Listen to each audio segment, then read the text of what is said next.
Diario de Joan Gallardo, 27 de febrero de 2025. Querido diario, empezamos el capítulo 3 de mero cristianismo. Creo que no voy a tener que hacer demasiados comentarios porque se sirve el texto solo. Solo intervendré y pararé la lectura para facilitar la comprensión de lo que se está diciendo aquí. Ya está. Además, voy a tener que leer de una forma bastante seguida, casi la mayoría del capítulo, porque si no, me parece que os vais a perder cosas demasiado importantes para entenderlo. El capítulo, que es el capítulo tercero, se llama La realidad de la ley. Dice así: vuelvo ahora a lo que dije al final del primer capítulo acerca de que había dos cosas extrañas en la raza humana. La primera es que estaba obsesionada por la idea de una clase de comportamiento que debería practicar, lo que podríamos llamar juego limpio o decencia o moralidad o la ley de la naturaleza humana, y la segunda, que de hecho no lo hacía. Algunos de vosotros os preguntaréis por qué digo que es extraño esto. Puede que a vosotros os parezca lo más natural del mundo, especialmente puede que hayáis pensado que soy bastante duro con la raza humana. Después de todo, podéis decir lo que yo llamo quebrantar la ley de lo que está bien y lo que está mal, o la ley de la naturaleza solo significa que la gente no es perfecta.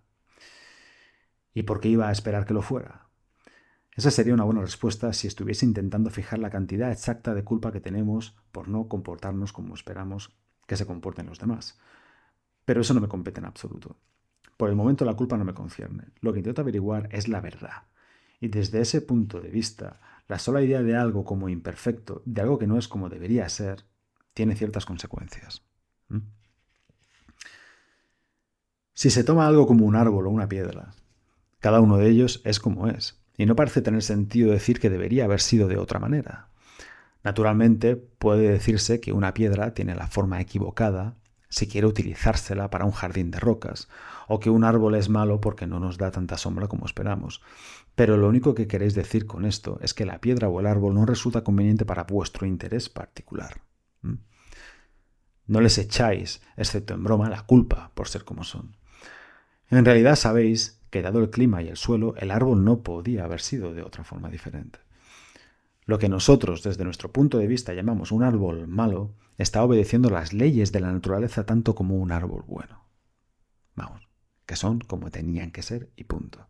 Nos gusten más o nos gusten menos. No podían haber salido de una forma distinta, dado que la forma que tienen es la que es y punto.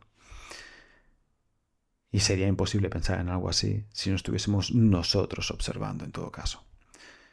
Sigo. Dice, bien, ¿os habéis dado cuenta de lo que se sigue de esto? Se sigue que lo que nosotros llamamos las leyes de la naturaleza, el modo en que el clima actúa sobre un árbol, por ejemplo, pueden no ser realmente leyes en el estricto sentido de la palabra, sino solo en un sentido figurativo. Cuando decís que las piedras que caen siempre obedecen a la ley de la gravedad, ¿no es esto tanto como decir que la ley solo significa lo que siempre hacen las piedras? O sea, aquí la distinción que intenta hacer C.S. Lewis es la distinción o la aclaración, ¿no? Lo que dice es que la ley de la gravedad solo informa de lo que pasa, ¿sí? No de la ley en sí. O sea, es una ley que simplemente describe lo que sucede, que describe el efecto de una causa. Sigo, dice, ¿no pensáis en realidad que cuando se suelta una piedra, ésta recuerda súbitamente que tiene órdenes de caer al suelo? Solo queréis decir que de hecho cae. En otras palabras, no podéis estar seguros de que haya algo por encima de los hechos en sí, una ley acerca de lo que debería ocurrir diferente de lo que de hecho ocurre. Las leyes de la naturaleza, tal como se las aplica a las piedras o a los árboles, podrían significar solamente lo que la naturaleza de hecho hace. Pero si os fijáis en la ley de la naturaleza humana o ley del comportamiento decente, la cosa cambia. Esa ley no significa ciertamente lo que los seres humanos de hecho hacen. Porque, como he dicho antes, muchos de ellos no obedecen esa ley en absoluto, y ninguno de ellos la obedece completamente. La ley de la gravedad os dice lo que hacen las piedras si las dejáis caer, pero la ley de la naturaleza humana os dice lo que los seres humanos deberían hacer y no hacen. En otras palabras, cuando se trata de seres humanos, algo más entra en juego que está más allá y por encima de los hechos en sí. Tenéis los hechos, por un lado, cómo se comportan los hombres, y también tenéis algo más, esa ley, ¿no? De cómo deberían comportarse. En el resto del universo no es necesario que haya otra cosa salvo los hechos. Los electrones y las moléculas se comportan de una cierta manera y de ahí se siguen ciertos resultados y puede que esa sea toda la historia. Pero los hombres se comportan de una cierta manera y esa no es toda la historia, ya que en todo momento se sabe que deberían comportarse de una forma diferente. Pues bien, esto es en realidad tan peculiar que uno se siente tentado de explicarlo. Por ejemplo, podríamos intentar fingir que cuando decís que un hombre no debería comportarse como lo hace, solo queréis dar a entender lo mismo que cuando decís que una piedra tiene la forma equivocada. Es decir, que lo que el hombre está haciendo resulta ser inconveniente para vosotros. Pero eso sencillamente no es verdad. Atención. Un hombre que ocupa el asiento de la esquina en el tren porque él llegó primero, y un hombre que se coló en el asiento cuando yo no estaba mirando y quitó de allí mi maleta, son los dos igualmente inconvenientes. Pero al segundo hombre le echo la culpa y al primero no. No me enfado cuando un hombre me hace tropezar accidentalmente. Me enfado con un hombre que intenta ponerme una zancadilla, incluso si no lo consigue. Si no consigue hacerlo tropezar, háceselo, ¿ves? Sin embargo, el primero me ha hecho daño y el segundo no. A veces el comportamiento que yo llamo malo no me resulta inconveniente en absoluto, sino todo lo contrario. En la guerra, cada lado puede encontrar que un traidor al otro lado le resulta muy útil. Pero aunque lo utilizan y le pagan, lo consideran un gusano. Así que no podéis decir que lo que llamamos comportamiento decente en los demás es simplemente el comportamiento que nos resulta útil a nosotros. Y en cuanto al comportamiento decente en nosotros mismos, supongo que es bastante evidente que no significa el comportamiento que compensa. Significa cosas como estar satisfecho con 30 chelines cuando podríais haber conseguido 3 libras. Estudiar honestamente cuando hubiera sido más fácil copiar. Dejar a una chica en paz cuando os habría gustado hacer el amor con ella. Permanecer en lugares peligrosos cuando podríais haber ido a un sitio más seguro. Guardar promesas que habríais preferido no guardar. Y decir la verdad, aunque esto os haga quedar en ridículo. Algunas personas dicen que aunque el comportamiento humano decente no significa lo que le compensa a una persona en particular en un momento en particular, sí significa lo que le compensa a la raza humana como un todo, y que en consecuencia no hay en ello ningún misterio. Después de todo, los seres humanos son bastante sensatos, se dan cuenta de que no se puede tener felicidad o seguridad auténticas excepto en una sociedad en la que todo el mundo juega limpio. Y es porque se dan cuenta de esto por lo que intentan comportarse decentemente. Naturalmente es muy cierto que la seguridad y la felicidad solo pueden provenir de que los individuos, las clases y los países sean honestos, justos y sinceros los unos con los otros. Esta es una de las verdades más importantes del mundo.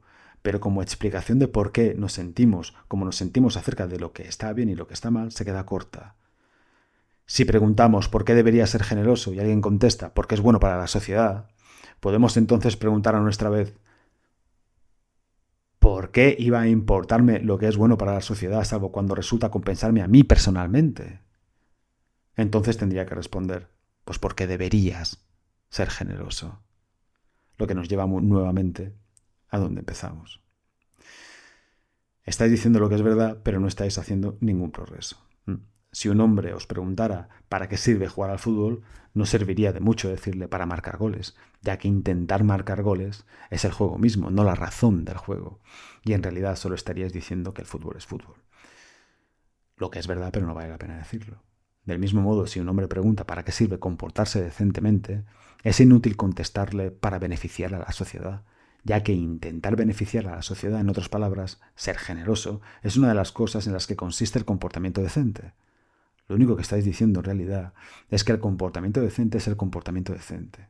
Habríais dicho lo mismo si os hubierais quedado en la frase de los hombres deberían ser generosos.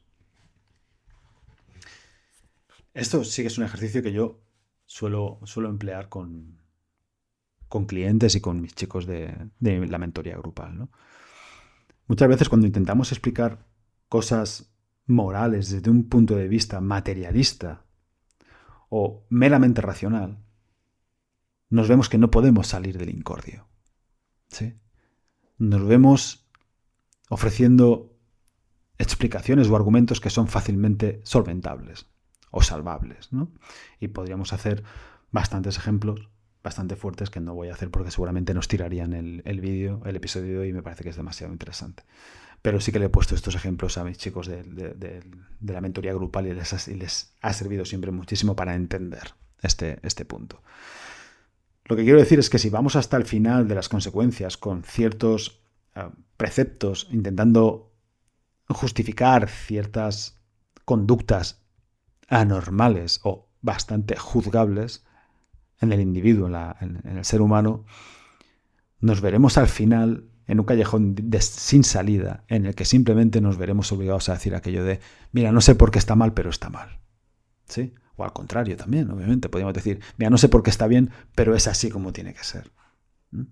Y da igual las explicaciones y da igual los ataques. Nos veremos siempre en un punto en el que seguimos sabiendo, por muchas explicaciones que nos den y por muchos argumentos o salidas a la proposición que nos ofrezcan, nos veremos siempre en el mismo punto. Mira, está mal porque está mal. No sé por qué está mal, pero sé que está mal. O, mira, no sé por qué está bien, pero sé que está bien y que es así como se debería actuar. Que es justo esto lo que se debería hacer, o es justo esto lo que no se debería hacer. Y eso para mí es una muestra muy grande de que esa moral objetiva, de que esa ley de la naturaleza existe. Porque si no, simplemente a base de esa racionalidad tan característica del ser humano, podríamos decir, pues mira, es verdad. Ahora que hemos llegado hasta el final con estas razones o con estos argumentos o con estas salvedades, pues ya no me siento mal por esto. Ya no me siento mal porque ciertas personas hagan estas cosas. Me pensaba que estaban mal, pero ahora que me lo has explicado, ahora ya automáticamente siento que ya está bien. No, para ciertas cosas seguiríamos sintiendo ese incordio hasta el final. Hasta el final. Y lo explicaríamos a través de eso, de ese influjo, de esa influencia que es esa ley de la naturaleza, esa moral objetiva. Y nos veríamos una vez y otra vez diciendo aquello de no lo sé, tío, pero está mal comportarse así. O es así como se deberían comportar las personas. Nada más, ha sido un poco largo hoy, pero creo que merecía la pena. El lunes terminamos el capítulo 3, que lo acaba, como no podía ser de otra manera, muy bien C.S. Lewis. Nos vemos el lunes, si Dios quiere. Paz.